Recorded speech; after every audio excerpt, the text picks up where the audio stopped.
नहीं, ये थोड़ा होता है। इसका मतलब तुम्हारी भागने की नीयत है। हुड्डा साहब बार बार में मेरा नाम ले लेते हैं। मैं इनको कहना चाहता हूं, अब सुन लो ना, मैं इनको कहना चाहता हूं, मुझसे मत खेल, मुझसे मत खेल, मैं आग हूं। कलम खुदाइए, मुझसे मत खेल, मैं आग हूं।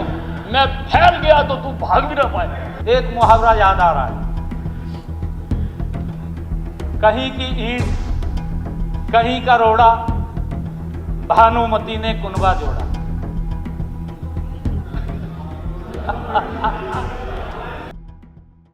माननीय अध्यक्ष जी, अगर मुझे हरियाणा की जनता के खून पसीने की मेहनत से भरने वाले राजकोष के आंकड़ों पर राजनीति ही करनी होती तो मैं ये बताने की कि वित्त वर्ष 2025-26 का मेरा बजट एस्टीमेट वर्ष 2014-15 के बजट एस्टीमेट जो 73,301 करोड़ रुपए का था से 180% ज्यादा है माननीय अध्यक्ष जी। और वर्ष 2014-15 के रिवाइज एस्टीमेट जो 72,096 करोड़ रुपए था माननीय अध्यक्ष जी, उससे 184% ज्यादा है माननीय अध्यक्ष जी। और वर्ष 2014-15 के मैं बताऊंगा जी, कर्ज के ऊपर भी बताऊंगा, मैं पूरा बताऊंगा जी।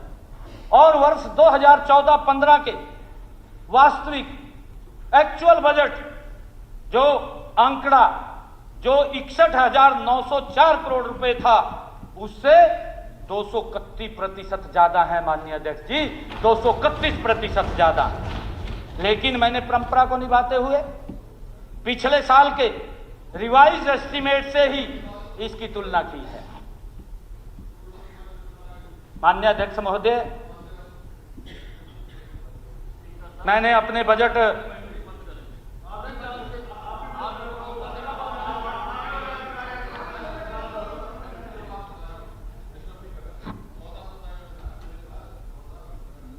अक्टूबर तक तो हमारी थी, बाकी तो आपकी मेहरबानी हुई है। चलो कोई बात नहीं। तब मैंने इतनी ही प्रार्थना करी और आपको कहा है कि जो कुछ इन्होंने बोलना होगा ना बाद में बोल लेना, बीच में रनिंग कमेंट्री क्यों कर रहे हैं? ऐसा कब होता है? नहीं, ये थोड़ा होता है। इसका मतलब तुम्हारी भागने की नीयत है। ठीक है मुख्यमंत्री जी, आप नहीं साथ साथ बोल के भाग जाना चाहते हो। मुख्यमंत्री जी, आप सुनो तो सही सारा। नहीं, ये दोनों तरफ से है, दोनों तरफ से। नहीं बैठ जाओ बैठ जाओ। वत्स साहब, हाँ बिल्कुल वत्स साहब ये नहीं, ये देखिए मैंने पहले भी कहा है, ये चौधरी भूपेंद्र सिंह हुड्डा साहब और अनिल वी साहब, इनके दोनों के अपना पता नहीं क्या सिस्टम है, ये दोनों बैठ कर पता कर देना। हम इनकी बात में नहीं जाते।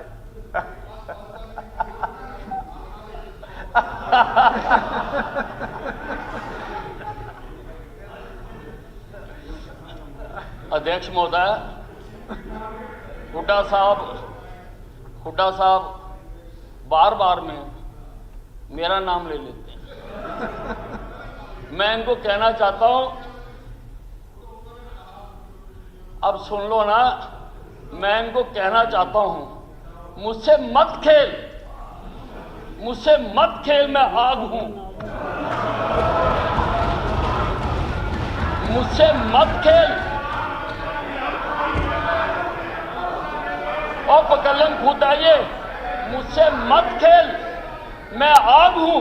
मैं फैल गया तो तू भाग भी ना पाए।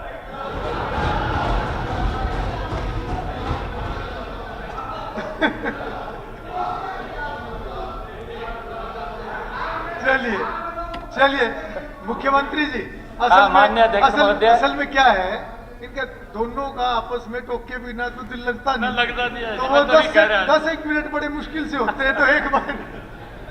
चलिए बहुत अच्छा प्यार है इनका। चलिए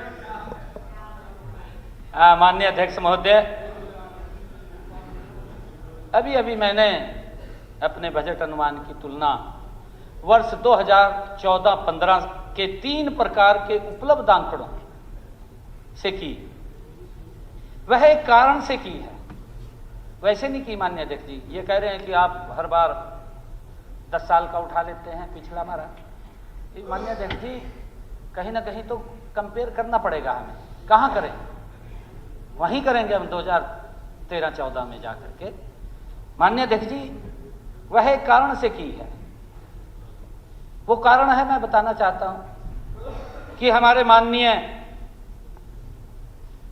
अशोक अरोड़ा जी इन आंकड़ों को सुनकर यदि अपना एक आरोप वापिस ले लें तो ठीक रहेगा। जो इन्होंने कहा है, अभी कह रहे थे, मैंने कहा था भी, मैं आपके ऊपर भी जो आपने बोला उसके ऊपर बताऊंगा। उन्होंने 18 मार्च को कहा था, जब वो बजट के ऊपर डिबेट में हिस्सा ले रहे थे, सरकार कहती है, माननीय अध्यक्ष जी ये इनके शब्द हैं अशोक अरोड़ा जी के, जो इन्होंने कहा कि सरकार कहती है कि वर्ष 2014-15 तक हरियाणा का बजट कम था, पर यह इसलिए कम था क्योंकि तब महंगाई कम थी। ये प्ली दी है माननीय अध्यक्ष जी। अब महंगाई ज्यादा है, इसलिए बजट भी बढ़ गया है। माननीय अध्यक्ष महोदय, माननीय सदस्य ने जो प्ली दी है, जो बात कही है, महंगाई मापने का पैमाना होता है होलसेल प्राइस इंडेक्स WPI। वर्ष 2011-12 मैं बताना चाहता हूं अरोड़ा साहब को, वर्ष 2011-12 के स्थिर मूल्यों पर वर्ष 2014-15 में WPI था 113.9 और वर्ष 2024-25 में WPI है 154.8। इसका अर्थ हुआ है कि आपके 61,904 करोड़ रुपए जो 2014-15 का आपका वास्तविक बजट था, वो केवल महंगाई के हिसाब से बढ़ता, जो आज केवल, अगर मैंने जो बजट प्रस्तुत किया, अगर अरोड़ा साहब की हम कैलकुलेशन लें तो अगर जो मैंने बजट आज प्रस्तुत किया है तो वो बनता 78,618 करोड़ रुपए होता। क्योंकि जो इन्होंने कहा कि महंगाई के साथ, उस टाइम तो महंगाई कम थी, इसके कारण से बजट था, आज महंगाई बढ़ गई है कि आज बजट इसके कारण से ज्यादा हो गया। माननीय अध्यक्ष जी, नहीं, देखिए आपके शब्द हैं कि बजट जब भी बढ़ता है, अगर टैक्स कलेक्शन बढ़ती है, अगर स्टाम्प ड्यूटी बढ़ती है, स्टेट के खजाने में तभी पैसा फालतू आता है। अगर पहले वैट जो था, डीजल और पेट्रोल जब 50 रुपए लीटर था तो 50 पे आता था, अब 90 पे आता है, इसलिए माननीय अध्यक्ष जी ये भी कहा था, जो इन्होंने शब्द कहे हैं, इसके ऊपर भी आऊंगा मैं इसके ऊपर भी आऊंगा, जो ये शब्द बोल रहे हैं, ये भी कहा था इन्होंने। ये तो क्योंकि वो शब्द भी बोल रहे थे जिसका मैंने उत्तर दिया माननीय अध्यक्ष जी, ये भी शब्द कहे थे, इसके ऊपर भी मैं आपको बताना चाहूंगा। माननीय अध्यक्ष जी, जबकि हमारा 2025-26 का बजट जो मैंने प्रस्ताव रखा है वो 2,05,017 करोड़ रुपए, इससे जो इनका बजट था उससे 1,26,399 करोड़ रुपए ज्यादा है। माननीय जो आपके वास्तविक बजट, जो आपके, मैं आपको उसके ऊपर भी बताऊंगा जी, उसके ऊपर भी बताऊंगा, कर्जे पे भी बताऊंगा जी, कर्जे पे भी बताना है मैंने। माननीय अध्यक्ष जी, जो आप इनके वास्तविक बजट से 61,904 करोड़ रुपए के दुगने से भी ज्यादा बजट है, जो इनका बजट था उससे भी 2 गुना ज्यादा बजट प्रस्तुत किया है। अध्यक्ष महोदय, इनके समय में जो हालात प्रदेश की अर्थव्यवस्था की थी, उस पर मुझे एक शेर याद आ रहा है। माननीय अध्यक्ष महोदय, फिर कहेंगे ये शेर ही सुना रहा है। ये कसम कस थी कैसे बसर जिंदगी करें।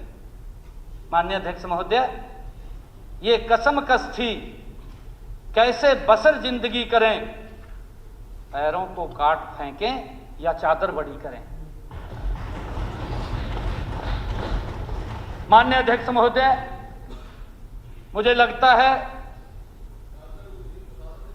मैंने तो कहा था जी, मेरी स्टेटमेंट भी थी कि हम अपनी चादर में हैं, मैंने ये बात कही थी। मैंने माननीय अध्यक्ष जी ये स्टेटमेंट दिया था जब इस प्रकार का पूरा हल्ला कर दिया, कहा जी प्रदेश कर्जे में डूब गया, कर्जे में डूब गया। मैंने सिर्फ एक शब्द कहा था माननीय अध्यक्ष जी कि हम अपनी चादर में हैं, चादर से बाहर हम पैर नहीं पसार रहे। मैं आपको आऊंगा उसके ऊपर, आगे मैं आऊंगा।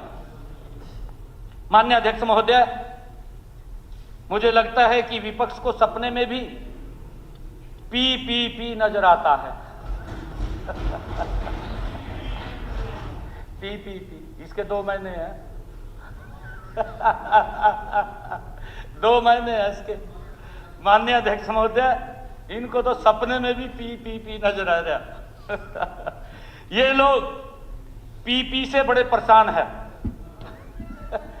प्रदेश की जनता परेशान नहीं है माननीय अध्यक्ष जी। माननीय अध्यक्ष जी, प्रदेश की जनता परेशान नहीं है, हमारे विपक्षी नेता परेशान है पी से। अब बजट को भी ये पी में, यानी पेज, पैराग्राफ, प्रतिशतता, उसके साथ देख रहे हैं माननीय अध्यक्ष जी।